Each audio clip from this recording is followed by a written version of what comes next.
সেই প্রাচীন কমিশন আবার ইম্পোজ করার চেষ্টা করা হচ্ছে, অথচ শিক্ষা হচ্ছে জাতির মেরুদণ্ড। আমার মেরুদণ্ডই ঠিক নাই, আমি ব্যাংকিং সিস্টেম কিভাবে চেঞ্জ করব? এবার আসেন, এই 50,000 প্রতিষ্ঠানের স্টুডেন্টদের কথা বাদ দেন, তাদেরকে যারা পড়ায় সেই সমস্ত শিক্ষকদেরকে একটা জায়গায় বসান। এই সমস্ত শিক্ষকদের কোরআন তেলাওয়াত চেক করেন, এদের 90% তাদের 90% কোরআন বিশুদ্ধ করে তেলাওয়াত করতে পারে না।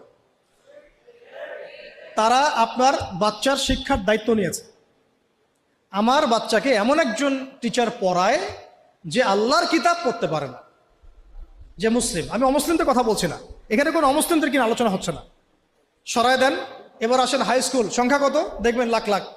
হাই স্কুলের সব স্টুডেন্টদেরকে বসান, একজন একজন করে চেক করেন, দেখবেন এদের মধ্যেও মিনিমাম 80% কোরআন তেলাওয়াত করতে পারে না। তার হাই স্কুলে পড়াশোনা করেছে 8 থেকে 10 বছর। 8 থেকে 10 বছর, প্রায় লক্ষ লক্ষ টাকা খরচ করা হয়েছে, সময় দিয়েছে, তারা পরিশ্রম করেছে, পরীক্ষার পর পরীক্ষা, এক সেমিস্টার আরেক সেমিস্টার, এক টার্ম আরেক টার্ম, কোচিং, প্রাইভেট, অ্যাসাইনমেন্ট, এইটা সেইটা, কোরআন তেলাওয়াত করতে পারে না। আর আমরা আইএমএ জাহিলিয়াতকে চেঞ্জ করতে চাচ্ছি, অথচ আমি দেখালাম চেঞ্জটা হয়েছে ইকরা বিসমি রাব্বিকাল্লাযী খলাক দিয়ে। জার্নি এখান থেকে শুরু হয়েছিল। এমন কোনো সাহাবী আপনি খুঁজে পাবেন না যিনি কোরআন তেলাওয়াত করতে পারেন না। এমন কোনো সাহাবী আপনি পাবেন না যিনি কোরআনের অর্থ বুঝেন না। এমন কোনো সাহাবী পাবেন না যিনি কোরআনের আদেশ নিষেধ মানেন না, দাওয়াতের কাজ করেন না। এবার এই হাই স্কুলের সব বাচ্চাদেরকে সরায় দেন, সরায় দিয়ে সব টিচারদেরকে বসান।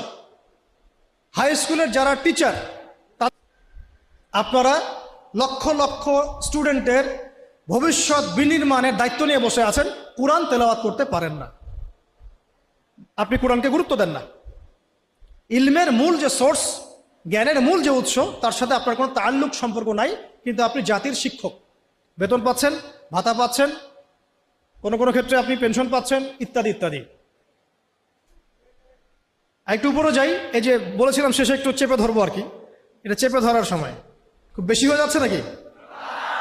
প্র্যাকটিক্যাল কিছু কথা, শেষ 5 মিনিট ইনশাল্লাহ।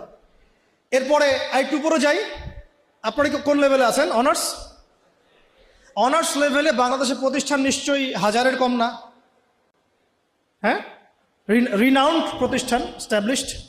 তাদের সমস্ত স্টুডেন্টের মধ্যে ছেলে আছে, মেয়ে আছে, সবাইকে একটা মাঠের মধ্যে বসা সবাইকে একজন একজন করে ইন্ডিভিজুয়ালি অনলি সূরা ফাতিহার তেলাওয়াত শোনান, অনলি সূরা ফাতিহা।